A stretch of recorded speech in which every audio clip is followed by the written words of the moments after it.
ଜଗନ୍ନାଥ ଗାଏସ୍ ତ ଆଜି ଆମେ ଜାଣିବା ସୁଭଦ୍ରା ଯୋଜନାର କିପରି ଷ୍ଟାଟସଟା ଚେକ୍ କରିବା।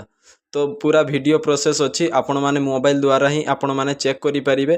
ଯେଉଁଟାକି ଚେକ୍ କରିବାକୁ ହେଲେ ଆପଣଙ୍କ ଆଧାର କାର୍ଡ଼ର ମୋବାଇଲ ନମ୍ବର ଥିବା ନିହାତି ଜରୁରୀ।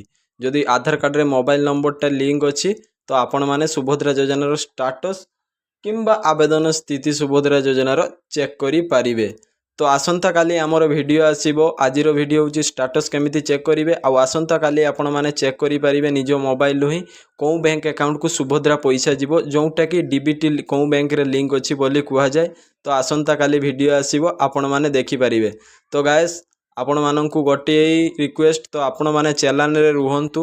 ଚ୍ୟାନେଲରେ ରହିଲେ ହିଁ ସବୁ କିଛି ଜାଣିପାରିବେ। ତ ଦୟାକରି ମୋତେ କଲ୍ କରନ୍ତୁନି, ଆପଣମାନେ ମୋ ଚ୍ୟାନେଲରେ ଜଏନ୍ ହେଇଯାଆନ୍ତୁ। ମୋତେ ଇନଷ୍ଟାଗ୍ରାମରେ ଫଲୋ କରିକି ରଖନ୍ତୁ, ଯେଉଁଟାକି ମୋ ଇନଷ୍ଟା ଆଇଡ଼ି ଦି ମହାରଣା ଜି।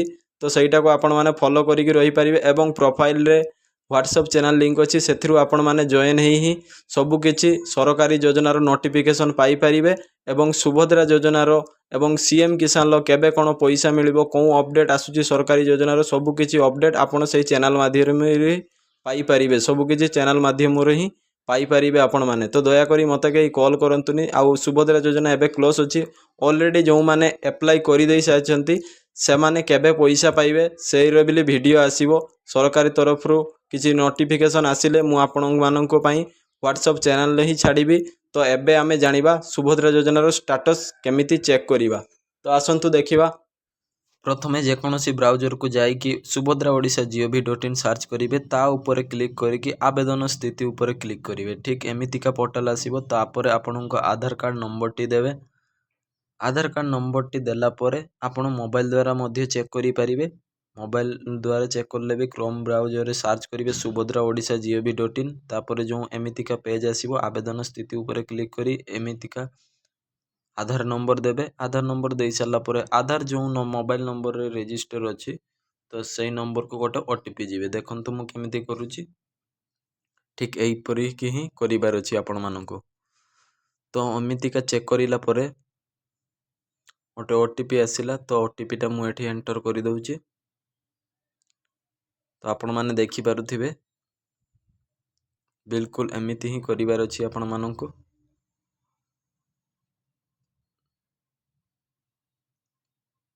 ତ ମୁଁ ବର୍ତ୍ତମାନ OTPଟା ଏଣ୍ଟର କରିବି।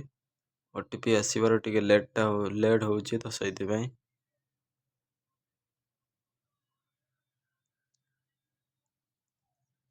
ତ ବର୍ତ୍ତମାନ ମୁଁ OTPଟା ଆସିଗଲା, OTPଟା ଏଣ୍ଟର କରିବି।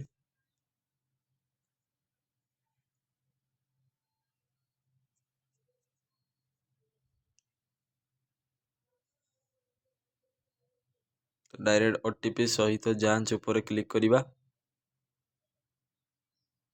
ଦେଖନ୍ତୁ ଏଇଟାର ଯେଉଁ ଲେଖା ଅଛି, ଏଇଟାର ସବୁ କିଛି ଠିକ୍ ଅଛି ଯେ ଆର୍ଥିକ ବର୍ଷ EKYC ସ୍ଥିତି କମ୍ପ୍ଲିଟେଡ୍, EKYC ପ୍ରକାର ବାୟୋମେଟ୍ରିକ୍ ସ୍ଥିତି ଏନେ ଖାରଜ କାରଣ ଗୁଡ଼ିକ କିଛି ନାହିଁ।